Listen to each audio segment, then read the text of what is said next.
because I wanted to confirm one way or the other whether they had testified to the special purpose grand jury and try to put some meat on the bones of what the New York Times had reported. And I began to get the idea that they really didn't want to tell me that, because I had to ask them 4 times over the course of a month before they finally told me. And they finally said on December 27th, as to Donahue and Rosen, the jurors reviewed the video of their testimony. They did not appear before the jurors in person. And they subsequently clarified that that was referring to the January 6th public testimony. So chalk one up for the New York Times.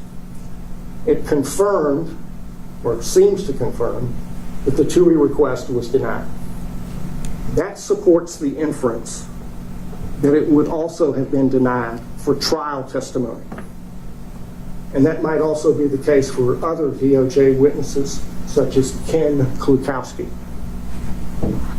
Rosen and Donahue are essential witnesses for the state on count 22 of the indictment, which is the predicate crime charged against Mr. Clark for attempted false writing, whatever that is.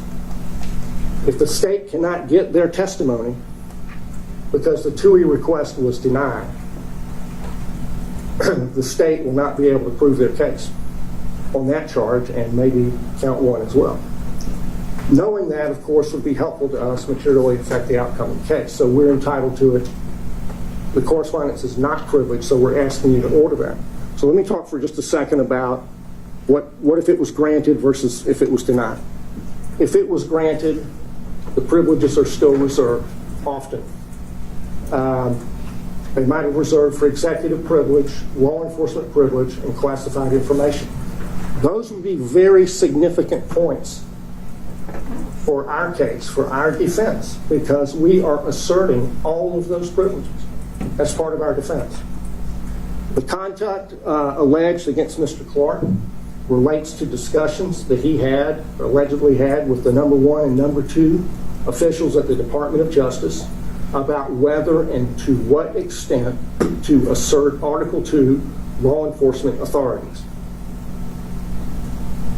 If those privilege limitations are set out in the TUI clearance letter, it would support our arguments on those privileges.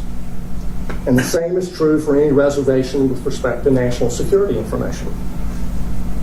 If the government's witnesses are barred from testifying on those topics, these witnesses, Rosen, Donahue, Klukowski, or any other federal government witness, it would limit the state's ability to prove their case at a minimum, but it would also, and more importantly, limit Mr. Clark's defense, because his defense relies on topics that are within the scope of those privileges. So those would all be very good reasons to deny the TUI request in this case. But if they were granted, the terms, conditions, and limitations are going to be important and likely to be helpful to us to know what might be coming, and they might materially affect the outcome of the case. Now, if the requests were denied, the reasons that would be given for the denial are also likely to be right in line with our arguments in this case. It stands to reason that and I don't know this, okay, but this is inference. The federal government might have denied the request based on federal supremacy and immunity doctrines in combination with the privileges that I have mentioned. It would be helpful to our federal supremacy and immunity arguments if the Department of Justice were taking the same position. Now, if their TUI requests were denied on those grounds, I could certainly see why they wouldn't want me to see it. But they should be required to produce them. If it was all in their favor, they'd be cramming it down my throat. So that is the argument on the TUI correspondence. And I'll now go to White House contacts unless you have questions, Your Honor. Yeah, let's dig into that a little bit, and maybe it'll make more sense to divide these up. So I certainly understand the legal strategy and the point of view you're coming from. What I'm less clear on is that there is a legal remedy at your disposal. So just kind of taking it step by step. Sure. Would you, I think you kind of hit at this in the motion, would you concede that as a statutory matter, these wouldn't fall under Georgia's statutory means of discovery. Is that fair to say? I think that's right. The language of those code sections is limited in a way that I don't think this can be fit into it. Okay. So we're solely in the ballpark of Brady. Brady and due process generally, Okay. Your Honor. And so then the first thing that I guess the hurdle to clear with Brady is when it becomes due. And so you cite some Ninth Circuit case law to me in your motion. Would you agree with me that the Ninth Circuit case law you cite is not applicable in Georgia? And in fact, Georgia's gone the other way. And, you know, if you're reduced to citing Ninth Circuit authority, then it means you can't find something else. So I concede that readily. Okay. So my argument is that it's exculpatory. This information is exculpatory. What's the definition of exculpatory? And Well, but before we can even get to that, we have to talk about when. And so purely on the issue of when, the Ninth Circuit says Brady becomes ripe before trial. right. But from what I can see in Georgia, they've not extended it that far. They've always said Brady becomes due when trial starts. Is that your read of the land as well? Where does that leave us then? Well, I think to be fair, in the case, I mean, the Brady doctrine originates in due process. Okay, so we're not in a stovepipe, we're in due process land. We have a motion deadline coming up. If the Department of Justice has told the DA's office, you can't have these witnesses because it is offensive to federal supremacy and immunity, that would be pretty good for us on the motion. And so to be fair to us, to give us due process of law, we should have access to that evidence. And that's evidence that would strongly support. I don't know what it says. It might say, you know, you got a free shot. But if it does say that, we would have arguments to make about that. And this was also something I think I brought up with Ms. Bernard last week, which is let's take out the complications of TUI and the federal guidelines. If this was just the type of murder case that we hear every week here in Fulton County, where a defense attorney says, I need to know whether the sole eyewitness is going to be there at trial next week, because if he's not, then we should roll forward because I don't need to take this generous deal the state's offering me. That would never be granted, would it? How is this any different than that? Because it would be a legal unavailability of the witness, as opposed to the witness has run away or the state is deciding whether to call them. I'm not asking you to take somebody on a may call list and tell me whether they're really a will call witness. I'm wanting to find out, is the witness available at all? Ever. And remind me with TUI, though, can that be decision revisited at any point? I mean, up until the day they're scheduled to testify, could the Justice Department say, we changed our mind, the witness is cleared? Well, I suppose they could. The federal supremacy would allow them to do that. But the federal supremacy issues in the case are significant for Mr. Coy. And if they took the position they're not allowed to testify to a special purpose grand jury, there must be a reason for that. And I don't know what they said. I don't know what their thinking was, but it could certainly be any of the reasons that I've given. Mm-hmm. And if that was their reason then, what would change about any of that now? Okay, so the distinctions you're saying is that this is more an issue of legal unavailability versus your run-of-the-mill case would just be logistical unavailability? Yeah. So it's like, imagine if the what if that eyewitness in the murder case had fled the United States and they're beyond extradition, they are legally unavailable. It's the same issue. If the prosecution knew that, I think they'd be obligated to tell the defense because it would mean they can't prove their case. So it's like if the witness was dead and the government knew it and we didn't. All right, that's another good example because that has, a dead witness, that has to have been something that's been litigated before under the context of Brady. I haven't found it, but I will take another look, but I will give you the caveat. There are movers in my office right now. So we're a little out of pocket, but I'll see if I can find something on that. All right. Why don't we split it in half then, and let's hear from the state on that. Okay.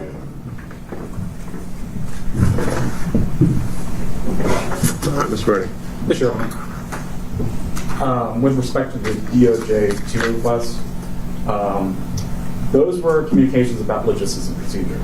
Brady does not require the disclosure of communications of logistics and procedure. Brady requires the disclosure of exculpatory evidence or impeachment evidence. So what we're talking about is evidence. We're not talking about whether a witness could show up, whether how does a witness get here, what the scope is. We're talking about what the witness said, what they might have seen, how their testimony might change. Further, we're also talking about with this is that communications, he speculates that there might be contents about privileges that might help his defenses. That's a legal argument. That's not evidence of any type that would help his trial. As we go to Georgia law, and you're right, Brady requires disclosure at the time of trial because it's about what evidence will be, what evidence is shown, what can be rebutted. It's not talking about legal argument. I mean, legal argument is at best persuasive to court and might be more like akin to an amicus brief, but it's not evidence itself. Any questions? Have you found the dead witness Brady case by chance? I have not found a dead witness Brady case either. I have not seen it. I wasn't looking in that direction. I'm sorry. No, I think that might be worth following up on. I'll follow up with it. I will say I haven't found any cases, nor has he cited any cases that legal argument or persuasive authority is admissible under Brady or disclosing it Brady. And setting aside the legal merits, is there anything that the state would like to declare as it relates to TUI in this case? Declare that this was relevant just to the logistics and procedure as to the special purpose grand jury. We only, with the DOJ, it was only to the SPGJ, not towards trial. So we have to reissue a new subpoena, a new TUI request when it comes to trial. And are the guidelines any different when it comes to the DOJ considering it under the auspices of a trial subpoena versus a special grand jury? Well, we have another shot at it with the DOJ. Not to get into the contents of what was in our communications. We have to reissue with the DOJ a subpoena, and they have to make their own decisions on what's the best, what was the best course of action for the DOJ and their agency and their course of interest, as opposed to a trial versus a special purpose grand jury or just a regular grand jury. And again, it's been a minute since I've had to look through that sort of thing, but is there also a remedy if the DOJ denies TUI clearance? Can that be appealed in federal court? I believe so. I'm a little uncertain, but I think it would be under the Administrative Procedures Act that you could have that judicially reviewed. So even if you've been denied, that may not be the final word. Might not be. I think that's more just for my own benefit. I don't think that's really material to the decision today. All right. Well, I'll turn it back over to Mr. McDougald. Any final thoughts on that, sir? And then you can transition over to this White House correspondence issue. So just on the remedy, if you don't like the TUI decision, is you can file an action in the court in D.C. or wherever the decision is made under the Administrative Procedures Act, but your standard of review is going to be arbitrary and capricious or legal error. So it's pretty tough to win those.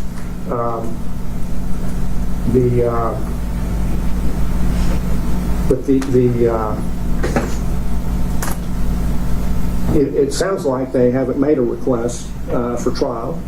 He didn't say it affirmatively, but it sort of sounded like that. But they did make a request for the special purpose grand jury, evidently, and it was evidently denied.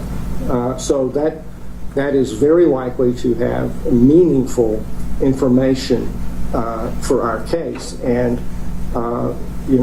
the point he makes about what's the scope of Brady, there's something to that, but the definition of exculpatory that we quoted in our filing, that's the 11th edition of Black's under the tender mercies of Brian Garner.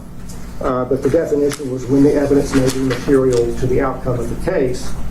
And But I guess that included in the definition is what is evidence? Yeah, what is evidence? Is someone going to be in a place or not going to be? Is that evidence or is that logistics? But it's sort of a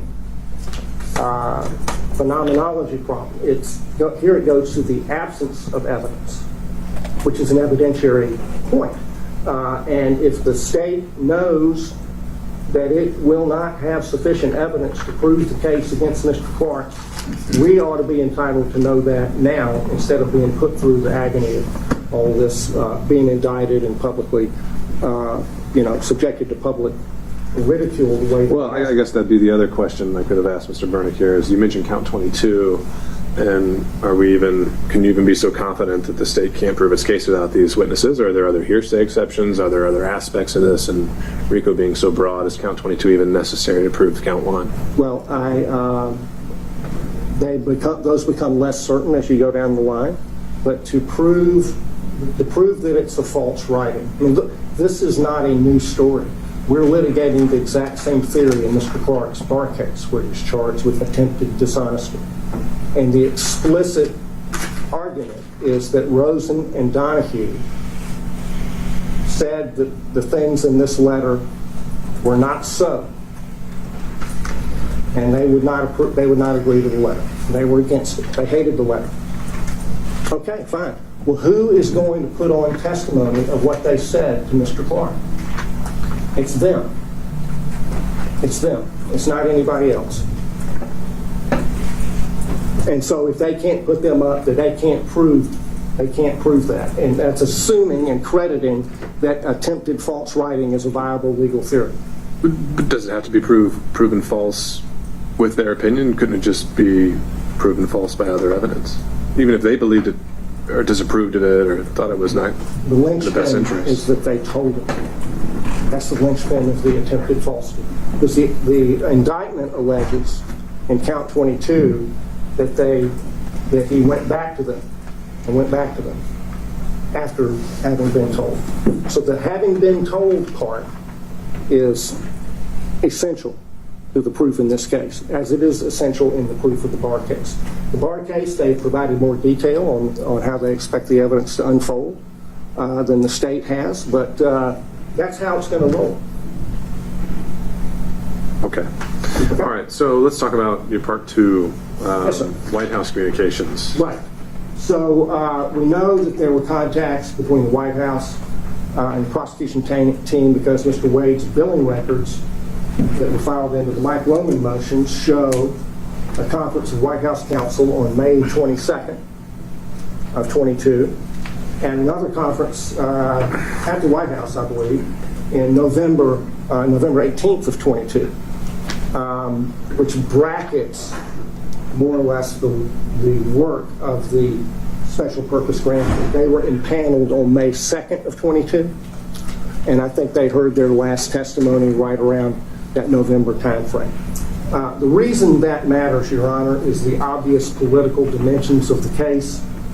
The DA was already disqualified from investigating or prosecuting Burt Jones because of a political conflict of interest, because she was campaigning for his Democrat opponent using the imprimatur of her office. So the DA's politics were already in this case on a de jure basis long before the indictment was even issued. The White House has its fingerprints on all 4 criminal prosecutions of President Trump. And now we know they have their fingerprints on this case. President Biden is reported to have complained that the Department of Justice was taking too long with the case against President Trump. And he said at the White House on November the 9th, 2022, that he would pursue every constitutional means of stopping President Trump from taking power. And that was 9 days before the November 18th meeting at the White House reflected on Mr. Wade's bills. The criminal cases against President Trump are being pushed to have their trials before or during the election. The DA in this case is pushing to have this case start in August. And according to their time budget, that means that it would be tried while voting was occurring. A reasonable person might view the whole picture as having a political purpose. And in fact, a lot of people in this country view it that way according to opinion polls. And certainly most Republicans view it that way, assuming they're still entitled to have opinions. So those communications with the White House are relevant to a potential selective prosecution or due process defense in this case. And as for Mr. Clark, one reason we are a little suspicious about politics is we cannot find any other cases where a lawyer or anybody else, for that matter, was prosecuted over a draft letter that was never sent under a theory of attempted false writing or attempted false statement. I haven't found a case where that happened in Georgia, nor anywhere else. Maybe it's out there, but I haven't found it yet. So that alone, when you can't explain it, it doesn't make any sense. There must be some other reason. It is reasonable to infer that it's politics. So we're asking the court to order them to produce those documents in addition to the two-week correspondence. Now, I expect what we're going to hear is what we heard in President Trump's motion, that there aren't any documents. But they haven't said that yet, so that they get a chance to come up and respond to that. Okay, well, we'll start there then. All right, thank you, John. All right, Mr. Bernick, so let's start there. Again, we're traveling under Brady, and he's asking for evidence, and our communications with the White House counsel's office was about logistics and procedures, whether they had a two-week type process in place. It wasn't about obtaining any type of evidence from them. But this seems a bit different. We're not talking so much about the logistics of witnesses as to whether there is potentially any coordination or political motivation that might. Well, that's speculation. And it would be speculation right now because I think he concedes he doesn't have access to your emails, and it would be unlikely unless he was sitting in the room or bugged it that he'd have any idea what was in there. But apparently he's got some documentation that a meeting did occur. Yeah. And so I guess the issue would be a selective prosecution claim can be brought pre-trial if they think that there are grounds on it. And that's a bit different than just asking about whether a witness is going to show up or is not going to show up, right? Correct. So the original question was, is there something actually in writing that shows communications between the office and the White House counsel? We did get a letter from the White House counsel's office. All right, so about logistics and procedures, as stated before. all right, so it's just that you're saying the sole written communication, whether by text, whether by email, whether by written correspondence, solely consists of one written letter. Written letter, well, there's two written letters, Your Honor, about procedures, about how we interview, whether it was a two-week type process with former or current White House officials. Okay. Can I? Yeah, go ahead. I mean, we're talking about selective enforcement here, and let's just go to what you need to prove with the selective enforcement action. In Georgia, for there to be a constitutional violation, selective enforcement must represent an intentional and purposeful discrimination, which is based upon deliberate, unjustifiable standards such as race, religion, or the arbitrary classification. Georgia also recognizes that just because there's a first time prosecuting someone under a statute, or there's the first time that someone might have been prosecuted under a statute that's been on the books for a long time, that does not give rise to a selective prosecution. And also, while we're talking here about his reasons for wanting these items, his reasons for wanting these items are inconsistent with each other.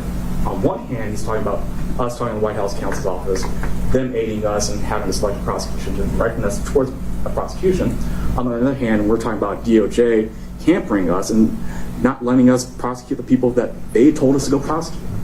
So his inconsistent theories are going at it. He's just trying to get any way under the sun. And just to recap, these are about logistics and procedure. This isn't evidence. This isn't anything that is obligated to be disclosed under Brady. Would you agree, though, that Brady doesn't necessarily have to be evidence that on its face is material, but something that could lead to material evidence? So it just has to initiate that chain of discovery. It could initiate the chain of discovery, but in the end, it has to be about evidence or what's coming out. Sure. Okay. Sure. And so if this created some kind of lead, you would agree that a selective prosecution is a viable claim? There are a lot of hurdles, and I don't think that they've jumped any of them in this, as alleged in this motion to compel. I think they'd have to show disparate treatment among other similarly situated potential defendants. That hasn't even been alleged. But a selective prosecution is a real claim. It is a defense that's viable in Georgia. All right, and that's one that would have to come up before trial because a jury would never get to hear any of this. There is case law that said that it is a pretrial motion, yes. All right, and so Mr. McDougall, let me just emphasize that. This argument you're making about selective prosecution, would you agree that that is something that doesn't go to the merits of the case at all? That's not something a jury would ever hear or be able to consider? Well, I think part of my argument is the case has no merit and is being prosecuted because of politics. So the merits and the selective prosecution argument are joined. But I think I want to reserve the right to change my mind, but I think that's what you said is right, that it wouldn't go to the jury. Okay. Because, I mean, effectively otherwise you're arguing for nullification. Is that fair? Yeah, which, you know. I guess we'll address that if we get there. Any port in the storm, Your Honor. So what I'm getting at is also coming back to the original point, which is the timing of Brady. Mm-hmm. You know, it's usually supposed to be at trial. But, however, there's the caveat unless earlier disclosure would have impaired the defense, right? And we're kind of in the situation where this is a pretrial motion that they have to make, and by the time you get to trial, perhaps it's too late to even make it. So, point being is in situations where the materiality is even somewhat up to debate, I think the proper procedure is an in-camera review. And if you're saying there are two letters that exist, then it seems that those could very easily be submitted under seal. We can see if there's anything in there even remotely resembling something talking about political prosecution or selective prosecution that would further the investigation of that. And if so, then that resolves this motion to compel. Any reactions to that, Mr. Brady? I think it doesn't allow them to root around in our files, which is not required in Brady, and that is the remedy for a plausible claim under Brady is to do an in-camera inspection. All right. Anything else then you think would be relevant to this issue? No, Your Honor. Mr. McDougall? Just a couple points, Your Honor. Sure. So I learned something I didn't know, which is that there are letters. The second meeting in November doesn't say it's with White House counsel. It says D.C. White House, so maybe it was with the White House counsel's office, but you can't tell it from the time entry. The way Mr. Burnett described it is a TUI-like set of considerations at the White House. The White House does not have TUI regulations. Okay? So what considerations would there be? It would have to be executive privilege. It would have to be. So their position on executive privilege, if it's articulated in that correspondence, is something that we know what their position is with respect to congressional committees, with respect to the criminal prosecution, but this is a state prosecution. I think we're going back to the government, and these privileges are much, much different in this form than they are in those forms. Well, let me make sure I'm clear here, though. The original motion to compel, the request is copies of all communication with White House counsel's office, right? Yeah, I think I did say that. And so that's relevant solely as it relates to building a claim for selective prosecution? Well, I've learned something that I didn't know, Your Honor, Okay. in this hearing, which is that the letter is a TUI-like dialogue. And I think we ought to get that, too, for all the reasons I gave as to the other TUI correspondence. And the TUI correspondence is not just with DOJ. There are other federal agencies that have former employees with knowledge relevant to this case who are on the state's witness list, like the former head of CISA, Cyber Infrastructure Security Agency, people like that. And we might want to put up the former director of the Office of National Intelligence, Mr. John Ratcliffe. That actually reminds me of a point I meant to ask you on part one. Were you saying that you were needing the testimony of Rosen and Donahue because you believe that would help your defense? No, I'm sorry, Your Honor, if I wasn't clear. From what we know, their video testimony was presented to the special purpose. You would be grand fine if they didn't show up in court, is what you're telling me. I'd be thrilled Okay. if they didn't show up. All right, I just want to make And that I don't clear. think I would have to show up either. Okay. All right. All right. I understand the point you're making on TUI. I'm still struggling to see how that fits into Brady, but I'll take a look at the case law and we'll see. I know it's not binding on the court, but we did cite to a section of the Justice Manual that that exculpatory information should be provided so that it's useful in time for motions, and that's consistent with the the underlying doctrinal purpose of affording the defendant due process. I mean, do we have to wait until after the conclusion of the state's case to know that they can't prove it if we know that these guys can't testify? I certainly hope not. Mr. Byrne, do you want to speak to that at all? If we're even talking about a material issue, can the state prove its case without Rosen and Donahue? We're under prosecutor ethics to continually review our case as we get witnesses and evidence and different facts come up, and so if we couldn't prove our case, we have to be able to review them and might have to dismiss it. It happens all the time in other prosecutions. It happens in this courthouse that we can't prove something, we no process. So as it comes through, we'll continue to abide by our ethical obligations. Your Honor, by indicting Mr. Clark, they have represented to the court and to us At the time of indictment. and the world that they can prove the case. And they may have a letter that tells them they can't. And if that's true, that's important. As I understand it, that letter was saying potentially that they couldn't testify before the special grand jury, and I guess there's a question of whether they might have another letter at some point in the future indicating whether that's going to be the case for trial. So the argument evolves, right? And just to clarify on this letter with the DOJ, we're not getting into the substance of it, whether it was a denial of grant, because that gets into the substance of what's going on, just that it's generally about TUI process. Sure. All right, well, I guess as indicated, I'll take a second pass at how these two requests might fit into Brady. And as to the second issue, we'll start just with the in-camera review, seal the documents on any correspondence with White House counsel's office, as that's what was requested in the motion to compel. And why don't we start there? If you can have that to me, if you can compile it. And then after I've had a chance to review it, then I'll make the findings, whatever I need to make, in the written order addressing all of these issues. And Your Honor, if I may be so bold as to suggest an in-camera review of any TUI correspondence with the other agencies as well. Well, let me see where Brady falls in that, where it falls first. I think that I'm stuck more on the legal issues there. Okay.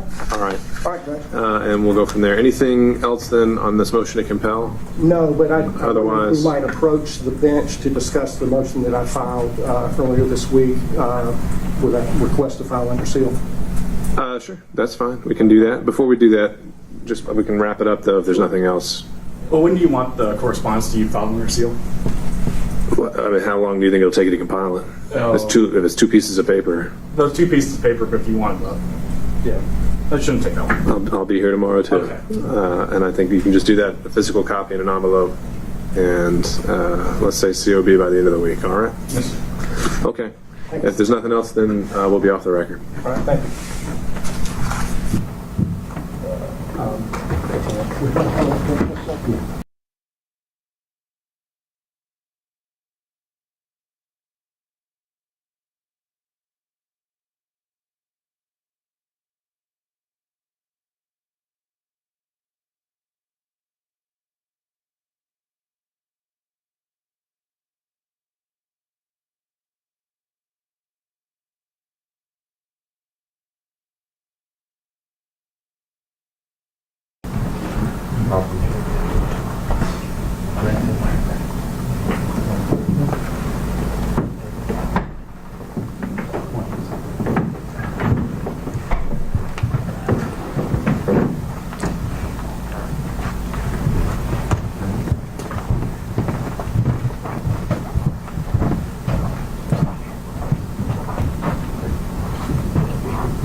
ages ago.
I don't know if that was a different. Yeah. Yeah. He said, can I talk to you about a motion? I thought it was. If you look at that, it's Oh, the redacted. Yeah, absolutely, I think it is.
add any further. No.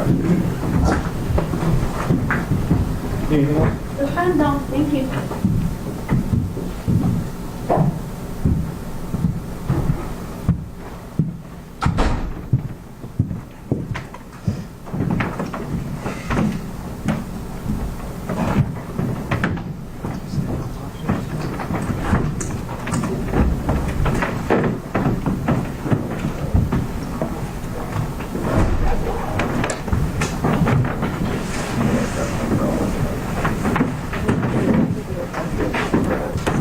Oh, yeah, it's like a little paired up little, it feels like I'm wearing. I guess we stand at recess.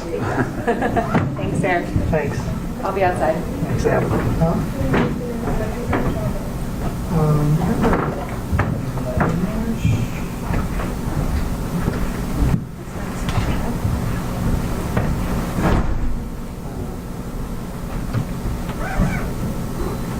Hey, we're done for now, so I'm powering down.